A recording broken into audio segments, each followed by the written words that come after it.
As the aide quite correctly points out, boys ought not be excused for ill behavior on these grounds, and the onus falls primarily on their older counterparts to wean them into the practices of the men they should one day become.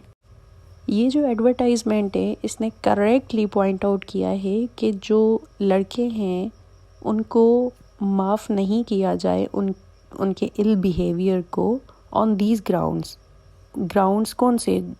Boys will be boys के लड़के लड़के हैं, तो किसी भी grounds पे इन्हीं grounds पे उनके बिहेवियर को माफ़ नहीं किया जाए, एक्सक्यूज़ नहीं किया जाए कि वो लड़के हैं तो करेंगे. And the onus falls primarily on their older counterparts. Onus का मतलब होता है रेस्पॉन्सिबिलिटी, और ये जो रेस्पॉन्सिबिलिटी होती है ये प्राइमरीली उनके बड़ों के ऊपर होती है टू वीन दैम. वीन का मतलब होता है to feed them into the practices of men they should one day become. उनको ये फीड करना कि उनको उनकी प्रैक्टिसेस में लाना कि आगे चल के उनको किस तरह का इंसान बनना है, किस तरह का मर्द बनना है. The fact that advertisement under debate has drawn such opprobrium from people across the world, one cannot conclude whether they were all male means that toxic masculinity is a global problem, hardly restricted to any region or country. ये जो हकीकत है इस advertisement ने दिखाई है और वो एक डिबेट का पॉइंट बन गया है. सच ओप्रोब्रियम का मतलब होता है डिसऑनर, अब्यूज़. इस एड को, इस एडवर्टाइजमेंट को डिसऑनर फेस करना पड़ रहा है from all over the world, लोगों से पूरी दुनिया के, फ्रॉम डिफरेंट रीजन्स. तो एक इंसान वन कैन नॉट कॉन्क्लूड, कोई इसको कॉन्क्लूड यानी इसका रिज़ल्ट, नतीजा नहीं बता पा रहा कि ये सारे मर्द यानी मीन्स द टॉक्सिक मस्क्यूलिनिटी, ये जो टॉक्सिक मस्क्यूलिनिटी है ये ग्लोबल प्रॉब्लम है, क्योंकि इस एड के अपोजिशन में इसको डिसऑनर करने के लिए, इसको अब्यूज़ करने के लिए पूरी दुनिया से लोगों ने बात की है इस पे. तो it means toxic masculinity is a global problem, क्योंकि सारे मर्द इसके ख़िलाफ़ हैं. Hardly restricted to any region और अ कंट्री. ये एक रीजन या एक कंट्री पर रिस्ट्रिक्टेड नहीं है, ये प्रॉब्लम है ऑल ओवर द वर्ल्ड. इससे यही ज़ाहिर हो रहा है.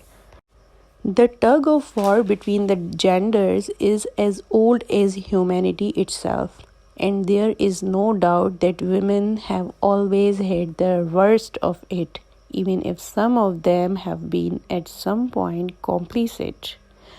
A hard-nosed corporate reality, though it may be, the company has done a good job, one that deserves appreciation and resolve of the many male persons that watched and then reacted to it.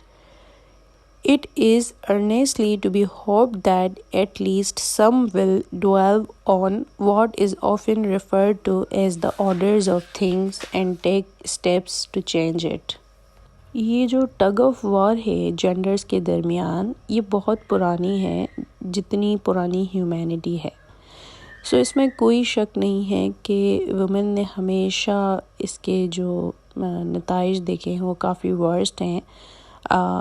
काफ़ी लोग जो हैं at some point complicit, यानी जो help करता है to commit morally wrong things, तो लोगों को हेल्प भी किया जाता है to commit morally wrong things, तो चाहे वो क्यों ना हो.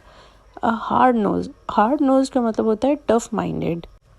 ये जो टफ माइंडेड कॉर्पोरेट रियलिटी है, दो it may be the company has done a good job, ये उन्होंने एक अच्छा काम किया है और ये डिज़र्व करती है advertisement appreciation and resolve of the many male persons. और ये जो काफ़ी मेल पर्सनस हैं जो इनको देख कर उस पर रिएक्ट कर रहे हैं, it deserve the appreciation of them.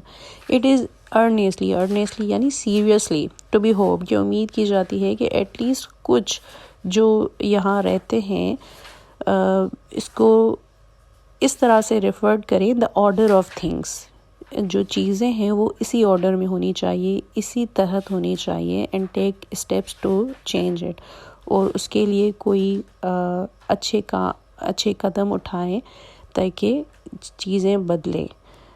ये जो टफ़ मेंटालिटी है मर्दों की वो थोड़ी चेंज हो, वुमेंस को इन्फीरियर समझने के बजाय उनको इक्वल समझा जाए, क्योंकि वी आर ऑल ह्यूमंस, फिर मेल हो फीमेल हो या तो ट्रांसजेंडर्स हों। हालांकि transgender wasn't point in that article, but what I personally think, we are all humans and we deserve equality, equal rights and just everything equal, और equal honor he we deserve। Thank you so much. अगर आपको पसंद आया हो तो please like and subscribe.